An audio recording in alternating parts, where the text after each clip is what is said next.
रामपुर गांव में श्याम नाम का एक गरीब किसान अपनी पत्नी सुधा के साथ रहता था। मेहनत से दिन रात खेत में पसीना बहाने के बाद भी कर्ज बढ़ता जा रहा था। सुधा, अब तो हिम्मत टूट रही है। खेत में कुछ उगता नहीं, मजदूरी करने जाऊं तो काम नहीं मिलता। घबराओ मत, भगवान ने हमें हाथ पैर दिए हैं। हम मेहनत से कुछ ना कुछ तो कर ही सकते हैं। लेकिन क्या करें, कोई रास्ता ही नहीं दिखता। कल मैं गांव में जाकर देखती हूँ, शायद कोई उपाय मिले। अगली सुबह सुधा गांव के मंदिर की ओर गई। वहां उसने एक साधु बाबा को बैठे देखा। उनके चेहरे पर एक अलग तेज था। सुधा उनके पास गई और अपनी परेशानियां बताईं। बाबा, हम गरीब हैं, दिन रात मेहनत करते हैं, लेकिन कुछ भी ठीक से नहीं चलता। आप कोई राह दिखाइए। बेटी, मेहनत का फल जरूर मिलता है, लेकिन सही दिशा में की गई मेहनत ही फल देती है। तुम अपने पति के साथ मिलकर काम करो, सफलता जरूर मिलेगी। पर बाबा, हमारे पास कोई साधन नहीं है। साधु बाबा ने पास बंधे एक गधे की ओर इशारा करते हुए कहा, यह गधा अब से तुम्हारा हुआ। इसका अच्छा इस्तेमाल करना, यह तुम्हारी तकदीर बदल सकता है। सुधा को कुछ समझ नहीं आया, लेकिन उसने गधे को ले लिया और धन्यवाद कहकर घर लौट आई। ये गधा कहाँ से लाई हो सुनीता? साधु बाबा ने दिया है, कहा है कि यह हमारी तकदीर बदल सकता है। पर गधा लेकर हम क्या करेंगे? जी, हम इसे इस्तेमाल करके लकड़ी बेचने का काम कर सकते हैं। जंगल से सूखी लकड़ियां इकट्ठी करेंगे और बाजार में बेचेंगे। श्याम को यह विचार अच्छा लगा। अगले ही दिन वे जंगल गए, सूखी लकड़ियां इकट्ठी की और गधे पर रखकर बाजार पहुंचे। सुधा और श्याम की मेहनत रंग लाने लगी थी। गधे की मदद से उनका लकड़ी बेचने का कारोबार अच्छा चलने लगा था, लेकिन गांव के दूसरे लोग उसे देखकर खुश नहीं थे। उन्हें लगता था कि श्याम अकेला ही ज्यादा कमा रहा है। ये श्याम दिन पर दिन अमीर होता जा रहा है। अगर ऐसे ही चलता रहा तो जल्द ही पूरा कर्ज चुका देगा। यह हमारे धंधे के लिए अच्छा नहीं है। मालिक, हम क्या करें? हमें कुछ ऐसा करना होगा जिससे इसकी कमाई बंद हो जाए। पर हम कर क्या सकते हैं? वह तो रोज जंगल से लकड़ी लाकर बेचता है। उसकी कमाई का सबसे बड़ा सहारा क्या है? वो उसका गधा। बिल्कुल, अगर उसका गधा ही ना रहे तो वह लकड़ी बेच ही नहीं पाएगा और उसका काम ठप हो जाएगा। तो क्या आप कह रहे हैं कि हमें उसका गधा चुराना होगा? बिल्कुल, और ये काम रात के अंधेरे में होगा, जब श्याम और सुधा गहरी नींद में होंगे। रात के समय दोनों नौकर धीरे धीरे श्याम के आंगन में घुसे। गधा पास के एक पेड़ से बंधा हुआ था और शांत खड़ा था। सुन, गद्दे को चुपचाप खोलना, कहीं यह आवाज करके जगा ना दे। हाँ, लेकिन अगर गधा हिलने डुलने लगा तो लोगों को पता चल जाएगा। इसलिए मैं इसके मुंह पर कपड़ा बांध देता हूं ताकि यह कोई आवाज ना करे। अब वे धीरे धीरे गधे को लेकर बाहर निकलने लगे, लेकिन सुधा नींद में भी सतर्क थी। उसे कुछ आहट सुनाई दी और उसकी नींद टूट गई। श्याम, उठो, मुझे कुछ अजीब आवाज आ रही है। क्या हुआ सुधा?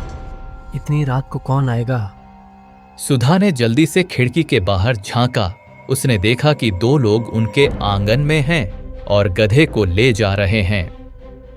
दोनों नौकरों को सुधा के जागने की आहट पता चल गई। फिर वे लोग गधे को छोड़कर दौड़कर भाग जाते हैं। हमें इन चोरों की शिकायत मुखिया जी से करनी चाहिए। हाँ, तुम ठीक कहती हो सुधा, मगर तुम्हें क्या लगता है ये दोनों चोर कौन हो सकते हैं? मुझे तो लगता है कि वे साहूकार के नौकर थे, पर मैं अच्छे से चेहरा देख नहीं पाई। फिर दोनों मुखिया के पास जाते हैं और दोनों चोरों के बारे में बताते हैं। मुखिया साहूकार का अच्छा दोस्त होता है। सुधा, जब तक तुम्हारे पास कोई ठोस सबूत ना हो तब तक मैं साहूकार को कुछ नहीं कह सकता। साहूकार के नौकरों के खिलाफ कोई सबूत ना होने के कारण मुखिया कुछ नहीं करता और सुधा श्याम दोनों घर आ जाते हैं। इधर साहूकार के नौकर साहूकार को सारी बात बता देते हैं, पर साहूकार हार मानने वाला नहीं था। वह कोई दूसरी चाल चलने की सोचता है। सुधा, मैं बाजार जा रहा हूं, शाम तक लौट कर आऊंगा। यदि मेरी सारी लकड़ियां बिक गई तो आज ही साहूकार के पैसे चुका दूंगा। भगवान आपकी इच्छा को पूरी करे, पर जरा सावधान रहना, क्योंकि हमारे गधे के ऊपर किसी की बुरी नजर है। लकड़ियां बेचकर घर जल्दी आना, मैं खाना बनाकर आपका इंतजार करूंगी। ठीक है सुधा, मैं ध्यान रखूंगा। कुछ देर बाद वह बाजार में पहुंचकर एक तरफ खड़ा हो गया। तभी बाजार में साहूकार खड़ा था। उसकी नजर श्याम के ऊपर पड़ी। इस फटीचर को आसानी से ठगा जा सकता है, वैसे भी यह शक्ल से ही जन्मजात मूर्ख लगता है। यह सोचकर वह श्याम के पास पहुंचकर बोलता है, कैसे हो श्याम भाई? सुना है तुम्हारी लकड़ियां बहुत ही उत्तम दर्जे की होती है। गांव वाले तुम्हारी लकड़ियां की बहुत तारीफ करते हैं। क्या तुम मुझे अपनी सारी लकड़ियां बेचना चाहोगे? बिल्कुल बेचनी है हुजूर, लेकिन कीमत क्या देंगे? तुम ही बताओ, क्या कीमत चाहते हो? 500 लूंगा मालिक। सौदा महंगा है, खैर क्या तुम लकड़ियां जिस हालत में है उस हालत में बेचोगे? बेच दूंगा हुजूर, इसमें मुझे क्या एतराज हो सकता है? तब ठीक है, यह लो 500 और अपने गधे को लेकर जल्दी से मेरे पीछे पीछे चलो। हाँ, गधे को लेकर साहूकार के पीछे चल पड़ता है। बड़ी किस्मत से आज कमाई अच्छी हुई है। कुछ देर बाद साहूकार श्याम और गधे को लेकर अपने घर पहुंचा। लकड़ियां तुम यहीं छोड़ दो और तुम जाओ। जैसी आज्ञा। ये तुम क्या कर रहे हो? हुजूर, मैं तो गधे से लकड़ियां उतार रहा था ताकि गधे को ले जा सकूं। अरे, क्या तुम्हें सौदे की शर्त याद नहीं जो तूने लकड़ियां बेचते समय मुझे मंजूर की थी? कैसी शर्त हुजूर? मैं कुछ समझा नहीं। मैंने तो आपको 500 के बदले सारी लकड़ियां बेची। सारी लकड़ियां ही नहीं, बल्कि तूने मुझे अपना गधा भी बेचा है। क्या तूने इस शर्त पर लकड़ियां बेचना स्वीकार नहीं किया था कि लकड़ियां जिस हालत में है उस हालत में बेचेगा? हुजूर, आप ये क्या कह रहे हैं? शर्त के मुताबिक अब यह गधा मेरा है। तुझे अपनी कीमत मिल चुकी है, इसलिए तू यहां से चलता बन। नहीं नहीं, ऐसा मत कहिए हुजूर, मैं गरीब आदमी हूं, बर्बाद हो जाऊंगा। श्याम बहुत गिड़गिड़ाया, लेकिन साहूकार ने उसकी एक नहीं सुनी। साहूकार पर लकड़हारे को सरपंच जी के पास ले गया, जो साहूकार का प्रिय मित्र था। उसने सरपंच को सारा किस्सा सुनाया। सारी बात सुनकर सरपंच जी ने अपने मित्र के पक्ष में ही फैसला सुनाया। लकड़हारे को अपनी सामान की कीमत मिल चुकी है और उसने ग्राहक की शर्त मानी है, इसलिए गधा उसी का है। बेचारा श्याम आंसू बहाता हुआ अपने घर पहुंचा। अरे, ये आपकी आंख में आंसू कैसे? सब ठीक तो है ना? क्या बताऊं सुधा, हमारी तो किस्मत ही फूटी है। वैसे ही मेरे पास धन के रूप में कुछ नहीं था। आज हमारा गधा भी हाथ से निकल गया। श्याम ने सारी बातें सुधा को सुनाई। तुम जरा भी चिंता मत करो, सब ठीक हो जाएगा। भगवान के घर देर है पर अंधेर नहीं। दोनों खाना खाकर सो गए।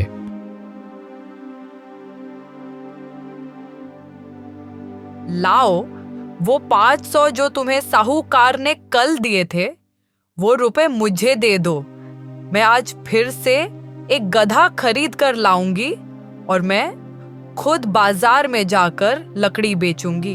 श्याम से 500 लेकर बाजार की ओर निकल पड़ती है और बाजार से एक गधा खरीदकर घर ले आती है। मैं लकड़ी बेचने जा रही हूँ, तुम खाना निकाल कर खा लेना। ठीक है सुधा, तुम जल्दी आना, मैं तुम्हारी राह देखूंगा। अपने चेहरे पर चुन्नी बांधकर बाजार की ओर रवाना हो गई, ताकि साहूकार उसे पहचान ना सके। अगर मुझे वह बेईमान साहूकार मिल गया तो मैं उसे छठी का दूध याद दिला दूंगी। उस रोज भी वह साहूकार किसी को ठगने के विचार में बाजार आया था। उसने लकड़ियां बेच रही सुधा की ओर देखा। वाह भगवान, आज फिर से मेरे लिए एक शिकार भेज दिया। कल मुझे एक गधा मिला था और आज भी मुझे फिर से गधा मिल जाएगा। यह सब सोचकर साहूकार सुधा के पास पहुंचा। क्या कीमत है तुम्हारी लकड़ियों की? 500 मालिक। महंगा सौदा है, क्या दाम कुछ कम नहीं करोगी? आपको महंगा नहीं पड़ेगा हुजूर, लकड़ियां बिल्कुल सूखी है, मंजूर है तो बोलिए। यह औरत तो बहुत चालाक लग रही है। क्या सोच रहे हैं हुजूर, जल्दी बताइए, नहीं तो फिर मैं दूसरे ग्राहक को आवाज दूंगी। ठीक है, मुझे 500 में यह मंजूर है, मगर लकड़ियां जिस हालत में हैं उसी हालत में तुम्हें बेचनी होगी। क्या तुम्हें मंजूर है? आज इसकी खैर नहीं, इससे मैं ऐसा बदला लूंगी कि यह मुझे याद ही रखेगा।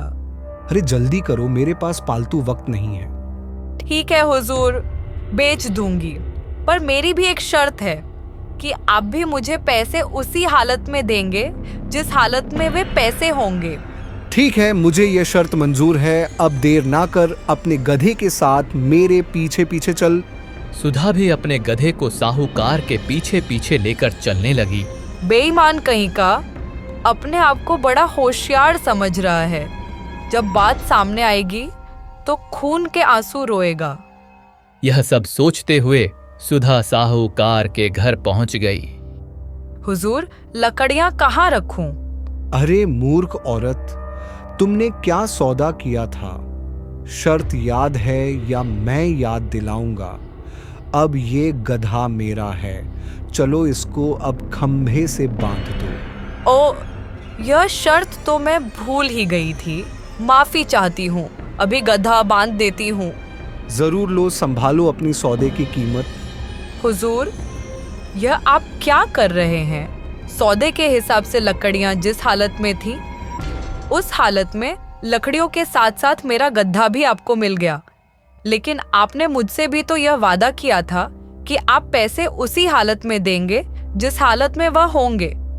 उस समय पैसे आपकी धोती में थे, इसलिए पैसों के साथ। क्या बक रही है तू? बक नहीं रही मालिक, बल्कि न्याय की बात कर रही हूँ। आपको पैसों के साथ अपनी एक टांग भी देनी होगी। तुम्हारी यह मजाल, मैं कहता हूँ निकल जाओ मेरे घर से। ऐसे नहीं मालिक, अब तो मैं यहाँ से अपना हक लेकर ही जाऊंगी। भाइयों और बहनों, मेरी बात सुनो, मुझे इस बेईमान मालिक से न्याय दिलाओ। अरे ये तो लेने के देने पड़ गए, ये तो मेरा ही पासा मुझ पर ही उल्टा पड़ गया। अरे पहले मेरी बात तो सुनो। अब तो मैं सिर्फ एक ही शर्त पर आपकी बात सुनूंगी मालिक, कि पहले आप मुझे अपनी एक टांग काट कर दीजिए। अरे टांग के बदले में तुम्हें एक गधा, तुम्हारी सारी लकड़ियां और इन सबके साथ 1000 रुपए भी देने को तैयार हूं। भगवान के लिए लोगों को इकट्ठा मत करो। सुधा और साहूकार का शोर सुनकर देखते ही देखते आस पड़ोस के बहुत सारे व्यक्ति वहां जमा हो गए। सुधा ने उन्हें पूरी बात सुनाकर अंत में बोली, अब आप लोग सभी फैसला करें कि शर्त के मुताबिक मुझे मेरी कीमत के साथ साथ इसकी टांग भी मिलना चाहिए या नहीं। हाँ, मिलना चाहिए। साहूकार, कल इसी शर्त के मुताबिक तुमने गरीब लकड़हारे से उसका गधा प्राप्त किया था। आज तुम्हें भी अपनी टांग इसी औरत को देनी होगी, बिल्कुल देनी होगी, वरना हम तुम्हें जबरदस्ती सरपंच जी के पास ले चलेंगे। सरपंच जी की बात सुनते ही साहूकार का चेहरा प्रसन्नता से खिल उठा। ठीक है, मैं सरपंच जी के पास चलने को तैयार हूँ। मुझे पूरा विश्वास है कि वह दूध का दूध और पानी का पानी कर देंगे। सुधा और साहूकार इस समय सरपंच जी के पास पहुंचे। वो जो साहूकार का घनिष्ठ मित्र था और इस बात की किसी को खबर नहीं थी, लेकिन वह भी सारा किस्सा सुनकर उलझन में पड़ गया। यदि मैं मित्र का पक्ष लेता हूं तो सारे लोग मुझे अधर्मी समझेंगे और यह बात महाराज तक पहुंच गई तो मेरी खैर नहीं। मुझ गरीब के साथ न्याय कीजिए हुजूर, और मुझे मेरा हक दिलवाइए।